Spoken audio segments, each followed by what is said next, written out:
Mabandla kaMjukwane kaNdaba seliyikhethile futhi kumphendlela inkosi enkulu ukubombela isitimela samaMpondo. Ingaboni uyikhetha nini? Ziyaphuma ziyangena izinsizwa, ngena amabutho phela khona ehlathini laseNkandla, kanye nazo izinyanga phela ezingababhili bayo impi.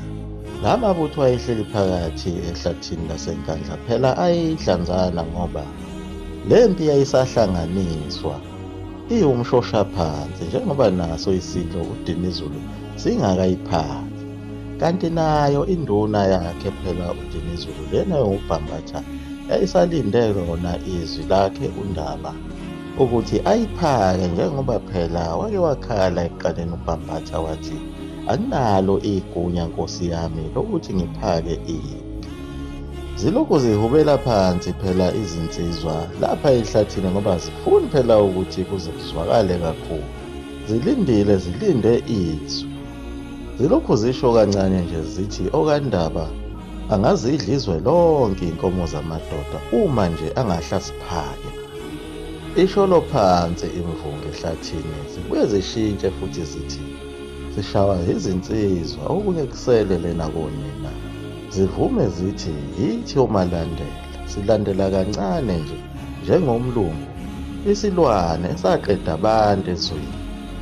Njengoba naye uShaka wayebaqambe igama ababuye abuze ngezinkonjane, ababuye abize ngabalumbi abathakathi ababengakhathali abalokhu bafika kuleli lizwe babulala abantu bedle umhlaba wabo, njengoba babengamfuni umuntu owayeme phakathi nendawo empini, uphakathi kokuthi bayakubulala noma uyabajoyina. Indlela yokujoyina kwabo ukhiye owodwa phela ukuthi uphakamise izandla uthi uyayikhetha inkosi yabo, bese bethi funga shona ukuthi iyakufela le nkosi, bese uvuma ukuthi uyisoni futhi uyazisola kakhulu ngalokho. Waqala ubona ulusana oluncane uzele, bese bethi gumula ibheshu ufake ibhuluke, bese bethi zonke izono zakho sezithethelele ngalo igazi lemvana, bese ungena emishini. Iyona ndlela-ke yokubajoyina leyo ukuze usindise olakeni lwesibhamu.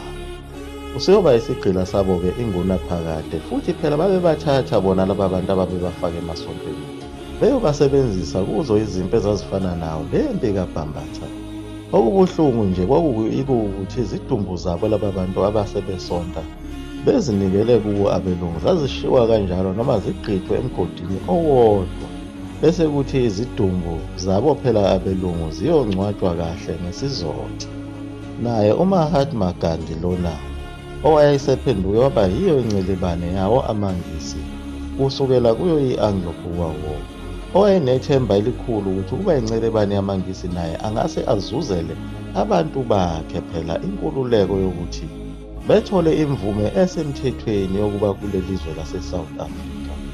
Njengoba phela isizwe samaNdiya sasisetshenziswa khona lapha emasimini okutshalwa komoba, noma wayewusizo uGandhi kuwo amaNgisi lawa, ngakho phela ukulanda izidumbu zawo amaNgisi afele empini nalimele anakekelwe bese yabhandishwa, kodwa ayenakho ukumcindezela ukuthi angamniki onke amalungelo aphelele okuthi naye usewumlungu.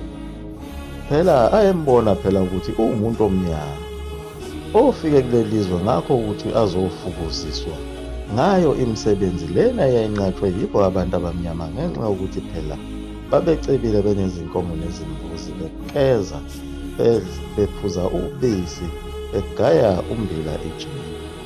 Wayelokhu ezibhale njalo uGandhi izincwadi ebhalela bona abelungu ukuthi uyacela phela naye ukuthi abantu bakhe beke bethi ukuhlomhlomula kuleli lizwe lase-South Africa, kodwa izimpendulo wayengazitholi. Waze wafaka nesicelo sokuthi ucela ukuthi laba bantu bakhe bethathwe bayoqeqeshwa, baqeqeshelwe khona phela ezempi ukuthi nabo bekwazi ukuthi belekelele kakhudlwana wona amaNgisi lapho kubulawa khona laba bantu abamnyama.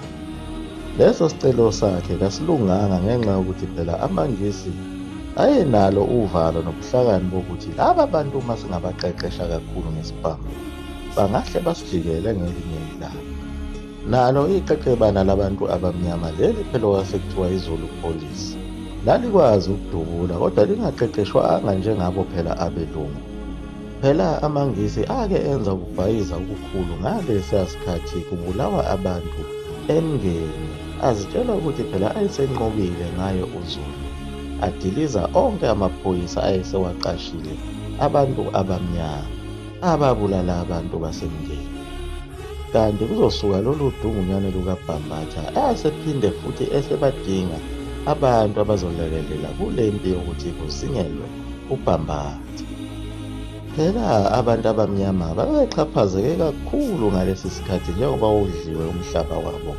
Wawuvele uthuke nje usuma phakathi nendawo naseplazini lomlungu, indawo yakini isidliwe yonke.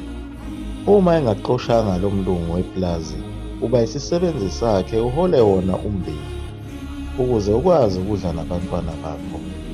Bese ushayelwa imithetho eminingi ukuthi awuvumelekile ukuthi ube nezinkomo zize zeqe kwisihlalo, kanye nawo umthetho wokuthi wonke umuntu ohlala ngaphakathi eplazini uyasebenza. Kanti futhi uma uhlala khona lapha eplazini wawukhokha irenti yokuthi uyahlala ngaphakathi eplazini lomlungu. Uma ungahambisani nayo yonke le mithetho uyakhishwa lapha eplazini ngakho kuphuthuma. Phela iNgisi leli lalinobuhlakani obubhedayo bokuthi lathatha yonke indawo lena phela yayicebile, inamadlelo amahle futhi ilimeka kahle, inothile. Base bexoshwa bonke abantu ukuba behambe bayohlala ezindaweni ezilugwadule ezinenhlabathi eqinile kanye nezintaba. Konke lobu buhlungu babenziwa yilo iNgisi likubhekise kubo abantu abansundu. Kwakucace bha ukuthi babeze ngayo phela inhloso yokuthi bezodla umhlaba. Ekubeni kusayibo futhi laba abathi bafika nayo phela inkosi yasezulwini eyafela laba bantu ngenkani, ngoba phela abantu endulo babeyibona lento ukuthi insumansumane. Akukwazi ukuthi umuntu angafika abulale bonke obabamkhulu bakho edle nomhlaba wakini bese ethi ukunikeza uNkulunkulu ekugcineni. Kanti futhi belichazile igumgedlela ukuthi abafundisi phela laba babephethe wona lamasonto ezimishini babengamasosha, babekhona nje futhi nakuyo impi lena kaBhambatha. Uma sebeqedile ukubulala abantu bese bebuyela esontweni bethi khetha inkosi yabo njengomsindisi wabo, ngoba nawe ngabe ufile khona lapha ya empini. Ubulawa uye phela umfundisi wakho. Phela labelungu bahlula naye uJohn William Colenso, umlungu owayefike naye eze ngalo ivangeli lapha, owayabathe uyabakhuza abelungu ukuthi isihluku sikaSathane lesi enisenza kulaba bantu. Lo mlungu wayekholiwe ngempela, wathola isijeziso esikhulu ngokukhulumela abantu sokuthi agcine enqunyiwe ebandleni ngoba elwela abantu abamnyama. Wavalwa nehholo lakhe elaliqhamuka khona eLondon, njengoba bonke labafundisi abamhlophe babeqhamuka khona eBritain bezodla umhlaba bese besishiya noPopayi abambiza ngenkosi. Noma sebehlupheke kakhulu abantu, kodwa abaze bekhumbule ukuthi uNkulunkulu wabo wayekhonzwa kanjani, ngoba uyena kuphela wayesengabakhipha kulolu sizi.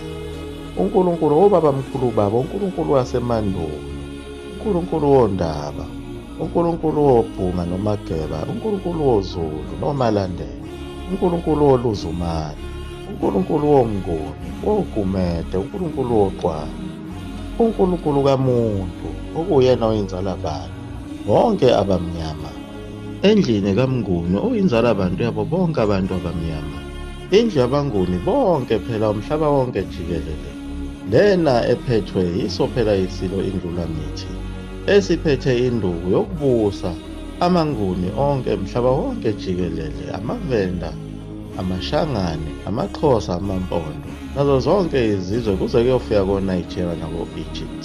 Phela inkosi yabantu abamnyama mhlaba wonke jikelele iba yodwa, njengoba kwakwenzekile khona emandulo kusekhona ukubusa kukaFaro owayephethe bonke abantu abamnyama. Ngesikhathi sasendulo siselena phela ko-Egypt lapho okuthiwa khona iKemet. Ngisho nabo abathwa imbala bangena ngaphansi kwayo lendlu.